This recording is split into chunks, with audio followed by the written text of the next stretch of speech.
Hello, friends. Welcome once again to ZENPod, where we continue our conversation with Sean Blagsvedt. Sean, in the first part of our conversation, spoke about spirituality, his internship at the White House, how and why he came to India, his view on poverty, how he turned an entrepreneur, and his venture dream, which was Baba Jobs.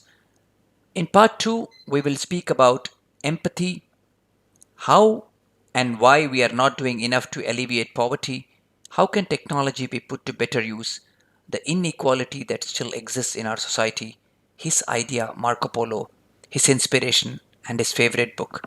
Hold on and let's dive straight into the conversation with Sean. Empathy, and your take on it.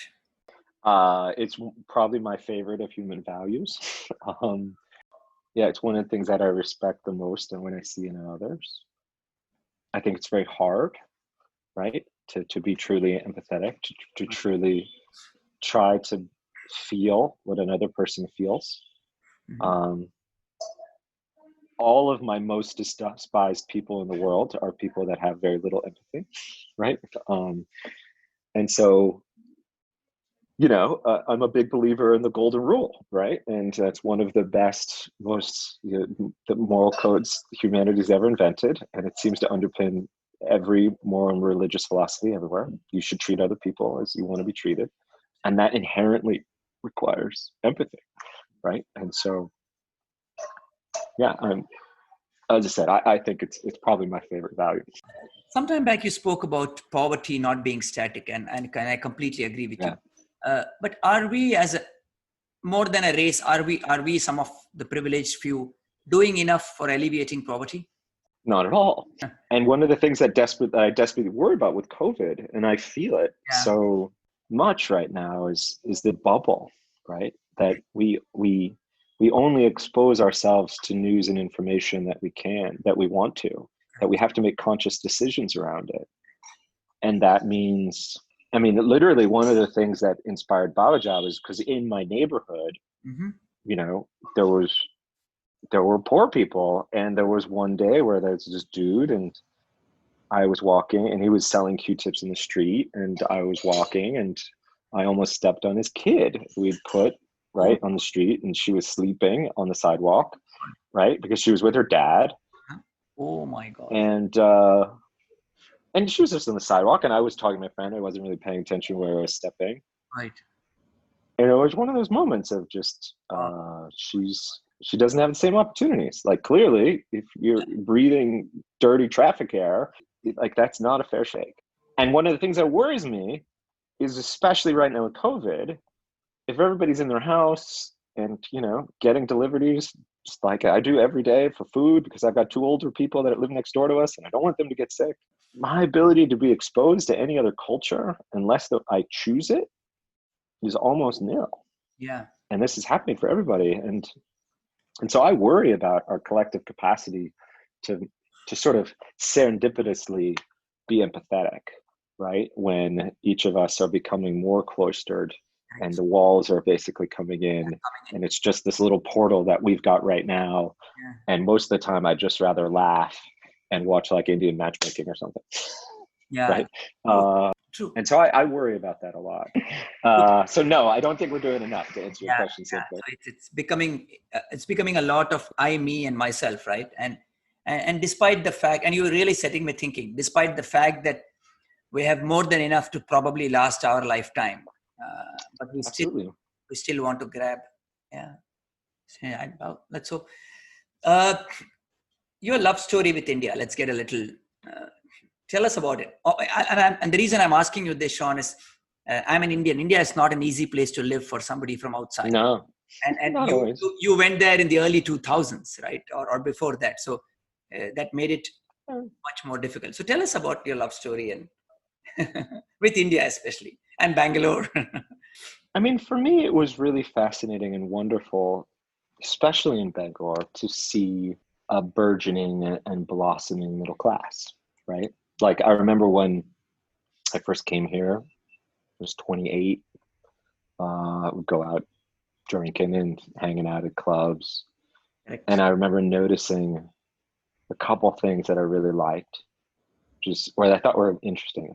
Nobody had ironic T-shirts with words on them, Correct. right? When I first got here, and that just wasn't here. And I was like, why isn't this here? Nobody's making those sort of statements, and I found it really cute. And I remember one of the things I loved about Bangalore versus Bombay and Delhi was when I went out to Bangalore, I felt like people were buying their own drinks. And when went out in those two other cities, I always felt like daddy was buying the drinks. Right. Well put. Well put. And there was this other sort of joy and glee. It felt also like, it felt like people were going out and experiencing the joys of 20s life, like for the first time, and clearly in ways that their parents never got a chance to, right? Correct. Like, and there was so much joy and hope around that. So all those things. And then, over the last 10 years, the civic society that's formed in Bangalore, the protests that have come up, right? When women were being harassed around the Pink Chuddy campaign, how the city came together around that. Right. There's a whole bunch of things of this sort of consciousness, right? That is latent, and it manifests, and it's here, right? And there are think tanks and intellectuals and philanthropic organizations and thinkers in this city and more broad in this country. And so anyways, I liked all of those things, right? And then I also had two other things that were really important. I had first a job that I was really enjoying at Microsoft, and then a mission that I found that I thought was the best use of my potential that I could possibly think of.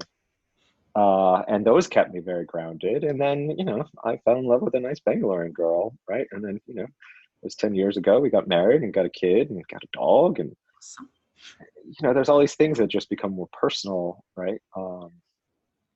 And, for the longest time, I'll tell you, there are still things I miss desperately about America in terms of, I still don't think it's gotten better, but like, I grew up in California. California is one of the best places for food on earth, right?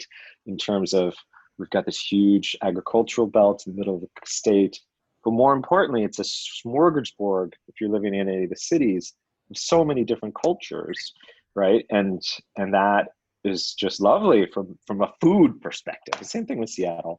And so there are definitely times where for years I'm like, where can I get Malaysian food? Why isn't there enough Japanese food? How do I get good Thai food? Oh my God, I would kill for a burrito, right? And so, and I'll get in trouble for saying this, but we have dosa every day. Yeah. And I love dosa as much as the next person, but there is this thing of like, I do sometimes wish that smorgasbord of cultures that is, I feel like, the Bay Area. There are some days where I still miss that. Wow. Yeah, and no beaches in Bangalore too. Yeah, and then that's another thing. I grew up next to the beach, and so the biggest thing. So. Yes, like you can tell. I don't know if you can tell. I'm wearing shorts right now. I wear shorts and flip flops and have long hair, and I can do it. I'm a Santa Cruz kid. Awesome. You worked in developed country. You worked with one of the most mature organizations in the headquarters.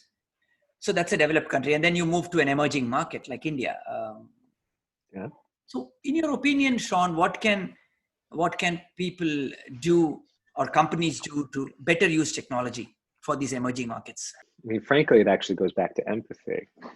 I feel like constantly people are making decisions around like what other people in some other part of the world who are poor, right, or it's even in their same city need, and without actually going and asking them, right?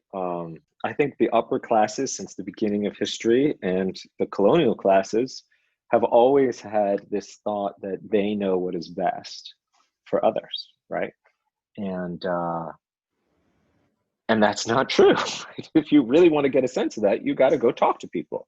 You got to watch what's happening in their lives. You've got to do the research. You've got to look at what are the actual trends.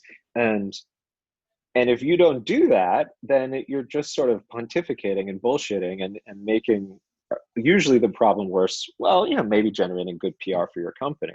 But I do think, you have to go like do the work. And for me, like the path that I always like the most is when I think about like what technology could go ahead and solve. I like reading the the social and demographic research because it identifies the problems that are real, right? It identifies, okay, here are the problems in terms of people not getting the education pieces, right? And here's the people that make it and don't. And those are not technology papers, Yes. right? And this frankly gets back a little bit to like the Brown piece, which is I'm a big believer that innovation happens when fields that are usually separated come together, right? And so if you think about it, like the economic development and poverty research, they're not usually hanging out with the Facebook kids. Correct. They're not usually hanging out, right? And yet when they do, really powerful things can happen. But these groups have been separated for a long time, right? And so, you ask the question of what, if you're at one of these big companies, can you go ahead and do? And that I would say, immerse yourself in the real problems and opportunities of the people that you're trying to help, not from a technology perspective. Don't have the bias of like, oh, I have a smartphone app idea, this is what it's going to do. Right. Just have the bias of what's the real issue in most people's lives. Why do people succeed? Why do they fail? Can we use technology to amplify one and hopefully lessen the other, right? And that would be the suggestion I make. And then the cleverness in all of this is to then say, well, that big company of yours, it's not going to listen to you unless you can basically figure out, okay, there's a revenue opportunity and there's a profit opportunity here. And so you have to put on that hat, right? But I think it starts with knowing what the real problems and opportunities are, and then thinking, okay, what are the things that technology might be able to do about it? And then asking yourself, can we make money out of this? And if you can find that holy trinity, then you can go to the Midyars of the world and say, I need $10 million to do X, and you'll probably get funded. Yeah, true. While there is a lot of, especially in the last few years, there is a lot of CSR activities and all of that is happening. I personally don't believe technology giants, and there are all of them in Bangalore or India, are doing enough to probably improve livelihood or overall social development. I mean, of course they can do more. I mean, I think the problem, frankly, is there's not enough study. We have 150 million, mostly men in this country, that come and work in cities and then go back at harvest time. Correct. They don't really have the right to vote in the cities where they operate. They don't have any political power. They don't have social capital in those cities. And these are your doormen and your drivers and the people that work at your restaurants.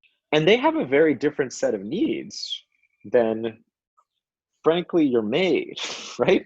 And Yes. so, because, your maid actually oftentimes has been established in the place where she's living and has kids in school. And that's a very different set of social capital and dynamics around how she's operating than men. Again, I feel like for a lot of these firms, I don't know if they're doing the deep enough work to figure out what's actually happening. How has COVID, who just sent everybody home from working in the cities, actually changed the economic opportunities that are available to all these people? And there's been massive dislocation. And basically, we've just been through a period of people burning through their savings. Yes. And then I think the hard work is going to come in the next 6 months. And so the question is like, how do we think about opportunity when social distancing still has to be case, right? And I don't have an answer to that. Yeah. I would love to see more people leading the conversation on that, of like, okay, we're running these 10 experiments to see, can we figure out how to do remote work? And we've got 4 different ways that we're operating it. And here's the research. And oh, by the way, we're publishing it openly. Like, I would love to see that going on right now. But again, it's this thing of like, I read the news and I get to see the news I do, and maybe I've missed it, right?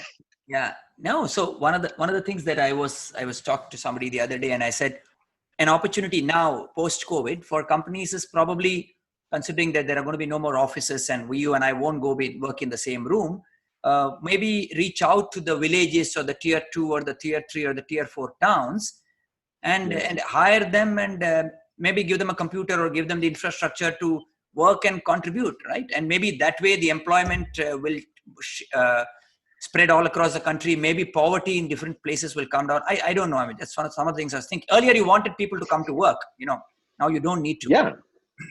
No, I mean, it's just one of these things of like, I agree with you. Those seem like worthwhile experiments that we should be running, right? Yeah. And so, and then iterating and then changing what that looks like.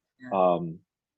And maybe the model is you teaching folks to use the computer. Maybe there are remote work opportunities within it. I don't know, and I don't think we're going to know until we try. And the one thing I do see often is you take something like that, Right. like for the entirety of the 15 years that I've been here, we've been talking about what it could mean if there's a computer kiosk in the village and how that's going to revolutionize all the villages. And it clearly hasn't been true, right? And so I feel like for any of these ideas, we have to apply rigor, right? We say, it's a great idea. We should try it out. We should get 1,000 people. And then if it doesn't work, we should look at why it didn't work so that the next person learns from that experience. And again, this sort of building of knowledge. I mean, one of the reasons that I feel like social work, frankly, has made so little progress versus medicine, versus software, is that we don't all publish, right? We don't all read each other's papers. We don't have full absorption of every lesson you learned by operating in 50 villages doesn't get conveyed to the next person. And the next person who's just really passionate and wants to do the right thing is just going to do that, right? Regardless of whether it worked or not.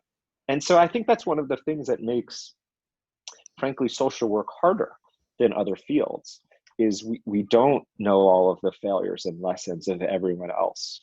And we don't even know if those failures and lessons are relevant in our space. Maybe the world is different now. Yes. The world is different. Everybody didn't have like a $50 smartphone, and they do now. And so I guess for me, it means that we should be much more experimental and much more rigorous about those experiments, and then try our darndest to publish them to everybody else that's trying these things. And I feel like if we do that well enough and we make that ecosystem, we might be able to make some real change. Any exciting idea, Sean, that you're working on currently, and would you be willing to share that? I know you're always full of ideas, right? I'll give you a little context of why I work at Marco Polo. So Marco Polo is like a video chat app. Okay. And you're like, that's a weird one. Why are you working on a video chat app? And the reason for that is when I first installed it, I'm separated from a bunch of my loved ones that are 11 and a half hours away in terms of time zone. And I've got kids and they've got kids, and we don't get to talk to each other very much. There's something about looking at someone's face and being able to talk for as long as you want, and for them to be able to see that and to say, this is just for me, that I find really inspiring. And the first time I used it, I had 3 conversations where like people were crying on it. Oh, nice. And I said, there's something about the level of human connection that may be possible when people are divided by space and time. Mm-hmm. And felt like everybody should have access to that. So, especially like migrant workers, like if you take the people at Baba Job, if you're working as a guard or a driver and you have a 12 to 12 a.m. shift, and yet your mom is back, in the village and working on a farm, and she doesn't have a time-aligned piece. So when do you talk to her, right? How do you create that connection? If your brother is working in Dubai and you're in India, right, you're always off, right? And so this fundamental and very human need for connection, I do think we have ability to accelerate that and help that problem. I think it's either us or somebody else is going to do that in a way. And I think that's one of those solutions that's relevant to every person on the planet. And so I'm very excited about that. At this point, I think that's all I'd want to talk about. Ask me again in a year. I might have other things. There's other things that are brewing, but they're not as well baked. And so we'll see as they come. Super. Success. What does it mean for Sean? It's funny. I asked this question of others, so I haven't been thinking about enough for myself. For the longest time, it was, like the Steve Jobs for it, like to leave, or Steve Jobs for to leave a dent in the universe, to try to take advantage of my potential to make the most amount of positive impact. And I mean, really, by positive impact, sometimes people say like, well, if you created hotornot.com, you had impact, you had an idea. And it's not actually what I mean. When I say impact, I usually mean like in a measurable, like UN Sustainable Development Goal kind of way of impact. And that's one of those things where I feel like the phrase impact and tech for good often gets taken over, right? Like, I'll be frank, I don't know how TikTok pushes forward their UN sustainability goals, but it had an impact, right? And so I don't want to make the next TikTok. I have no desire to do that. I don't think that's a good use of my time. So for the longest time, it's been, okay, I want to do things that are basically making an impact in a measurable way that's positive for the planet. Mm-hmm. I will say, I think I've modulated that a little bit and to do so in a way that allows me to also be a healthy human being. I think one of the things that people completely underestimate as an entrepreneur or founder, and especially if you're one that's mission driven, is like how much that thing can like take over your life and, you know, lead to pain in your relationships and lead to neglect of people that you love and lead to abuse of your body. Right. And then you know, you end up like those people in DC, you burn out and then say, you know, I had those ideals in my youth, but they're gone now. I'm just going to try to be comfortable. And so as I guess I've gotten older, I want to do both, right? I haven't given up on the dream of like, this brain should be leaving a better world in a way that we can measure and has widespread impact. But I also want to do that in a way that is healthy for me and my loved ones, right? And creates an environment where, you know, I don't grow fat and old and die of a heart attack like my grandfather did when he was 60 and he was an entrepreneur, right? And so I worry about that. And so again, that's my definition of success is both of those. Someone who has inspired you. I have several. I'll name a super geeky one. There's this guy, I'm going to butcher his name. I think it's Brian Eaton. I apologize if I forget this. It's Brian. And what I think is interesting is he's the founder of WhatsApp. And so like the tech entrepreneur, I get really inspired by him, or rather think he did a great job in terms of, here's a guy who with like 19 engineers got to 200 million users in a way that allowed them to communicate across the globe for free. And I also love the fact that it was $1 a year if you had an iPhone. Yes. And it was free if you had an Android. Because his whole point is, if you can afford an iPhone, you can afford to pay us. Right? Absolutely. It's going to be free for everybody else. And like, that was the most ingenious monetization scheme I've ever heard of. And, you know, he figured out how he could make this super nimble, only working with great people, hyper leveraged, 19 people changing the lives of 200 million and then 300 million Facebook bought them, and do so with, you know, small number of people, super maxes of impact, allowing them to connect with the people that were important to them. And then, you know, did the things that, you know, that basically took all that money and said, okay, I'm going to join the board of Facebook. And the only thing I care about is that we do encryption. And so for 3 years, that's all he did, right? That was the only feature, when you think about it, that Facebook came out with. And when he wrote the deal, he's like, no, we're not going to have any advertising in it. We're not going to do any things. And everything is encrypted. And then the moment he exited, he put $150 million into Signal, which is a freaking WhatsApp clone, right? That, you know, Ed Snowden recommends, right? Wow. And so I admire his, and then on top of that, in the midst of all of the Russian hacking, he puts on Twitter, it's like, you know, I'm leaving Facebook, the company that gave him billions of dollars, right? So I think he's a funny character, right? That was clearly did a lot of things right, that enabled him to basically make something that changed a lot of people, and then kept a really clear moral stance about what it means to make a communication product in a world where it doesn't want surveillance. And so when I think about like companies that I do admire and their journey, that's clearly one. Your favorite book and why?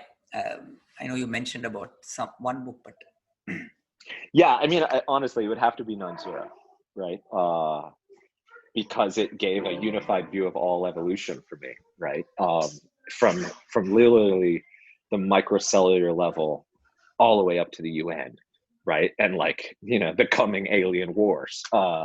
I've never had a book kind of expand my mind and also my moral framework as much as that one. I remember you spoke in one of your TEDx talks about interconnected, interdependent, and a trusting world. Yes. How will it look like, and how close are we really to this?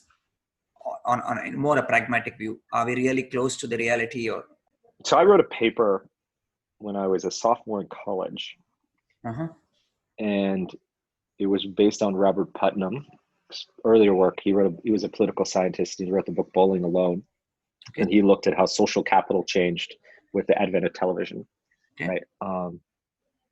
And basically, I had this fear, and I know I'm bragging a little bit, in '96, that because the internet enabled anyone to be a publisher, people could narrowcast to basically only consume things that already reinforce their own opinions, right? And things they already believed.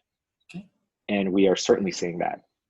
And I worry that our perspectives are diverging, that I think there's a form of madness, literally madness, that the internet creates, and you see it in extremists and unfortunately people that are very close to my life, that, you know, in terms of conspiracy theories and going down the rabbit hole of it, and where everything is fake, right? And that is a big threat, right? And then on top of that, the fact that you have these companies who built their advertising-based business models that are all around essentially showing different versions of reality to different people. And that, because that's what a marketer wants to do. They want to narrow cast their message to just the people that are most likely to buy their product, which means that each of us has an entirely different reality. And so I think, you know, that vision of connectedness is imperiled, right? And so like I haven't written about this one very much, but I have a rather radical idea of like, I don't think companies should be allowed to do person-based targeting of advertising or any content. Okay. I think if you want to put an ad on Facebook, you can specify a language and you can specify a place. That's it, right? You can't say, I want this to men. You can't say, I want this to teenagers. You can't say any of those other things. And thus, you know, if you want to basically put up any piece of content, we all got to see it, right?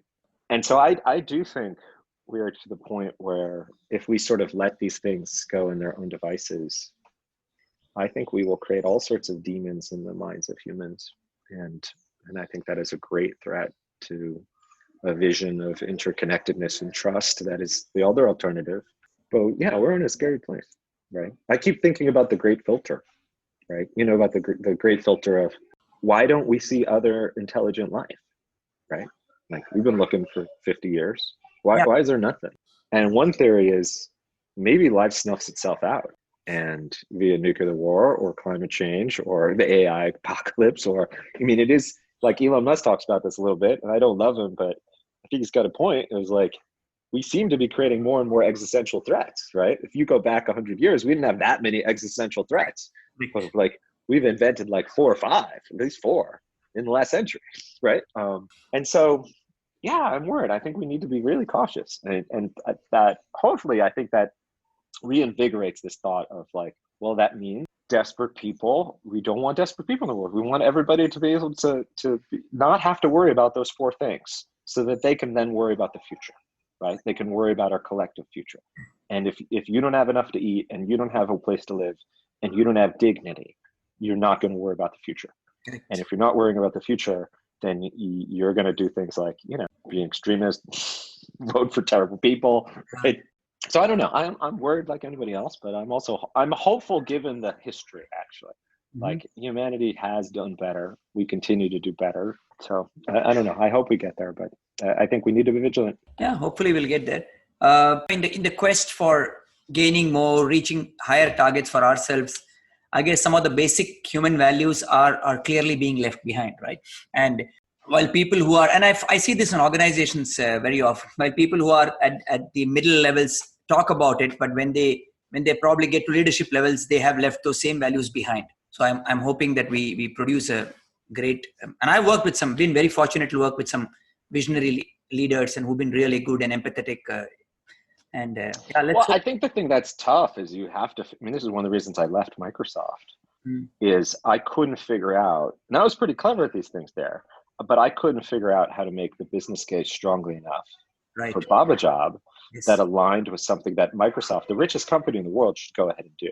And because I was just like, you know, we weren't classified. We didn't do stuff really around phones. We weren't doing things that were just for one market. And so in my own head, I didn't think I could convince the company to go ahead and do it. And I think that's your reason why. And that is, companies have a few and very limited strengths. And if you want to change the direction of the company towards social good, you've got to figure out a way that social good is going to make that particular company more money. Correct. And sometimes that contortion is impossible. Yes, agreed. The best piece of advice somebody has given you, Sean? The one that comes to mind right now is by Anandana, who was my boss and my good friend at Microsoft Research. And it's very simple. It's do what you love. And it sounds like a silly thing because like I've been saying this phrase to myself in the last 15 years, and then freaking WeWork came along and then put it on their slogan. That annoyed the hell out of me. But there's a point to it. And then I think one that I've learned on the hard way is like, in the end, to optimize for the people that you want to work with more than anything else, more than the mission, more than the charter, more than the money. If you optimize for working with really positive, wonderful other people, your odds of being able to do something important, but also importantly have a reasonable life and a happy life is just much stronger. So in the end, for the people you work with and the good people around them. And my last question to you before the small rapid fire, and this is more mainly for the listeners, and you've been through this. You've been very, very passionate and actually have put your money where your mouth is and been very vocal about empowering the socially challenged sections of our society. What can we all be doing more in our own small ways, Sean, that can make a ripple, that can create a ripple effect across positively? I mean, I'll be honest, I'm inspired by a good friend of mine, Huda. And right now, like she's just focused on feeding 2 families in her neighborhood, right? And so she is doing charitable work in the most localized way you could imagine, right? And that connection to people that we know, that we can feel, that we can see that impact is the thing that then emotionally sustains us and inspires us usually to go do that bigger, better thing. And so I would just say, take that small thing that you can control, where you've got skills and you can do something about it, and do that. So I just think all of these things start at home, right? Yeah. And very nice. So yeah, start there. Brilliant. Small rapid fire, just to ease you left me thinking for sure, but Sean is a American. That's the best answer. Technology is an amplifier. Very nice. Entrepreneur is arrogant. India is difficult to sum up. Awesome, Sean. It is really inspiring. Really, you're much deeper than what I thought and what I read about. Your answers, while put very nicely, clearly drive home a different point in terms of, for me, a couple of takeaways, and this is for the listeners as well. We are not doing enough for the society as a whole, for the community. While we may like to believe that, I don't think we are doing enough. I think corporations need to step up as well. And I think overall, I liked what you said in your talk, where you said, don't look for a technology solution and shove it down people's throat. Look for, actually do research around what is bothering you. And then maybe, surely go and build a technology for it, build a solution for it. But maybe the lady next door just needs 2 square meals and you don't need technology for that. Absolutely. So brilliant. On that note, Sean, I want to thank you very much for agreeing to do this. I know you're busy. It was really fun. Thank you. Thank you very much, Sean. Thank you. Thank you. Bye-bye.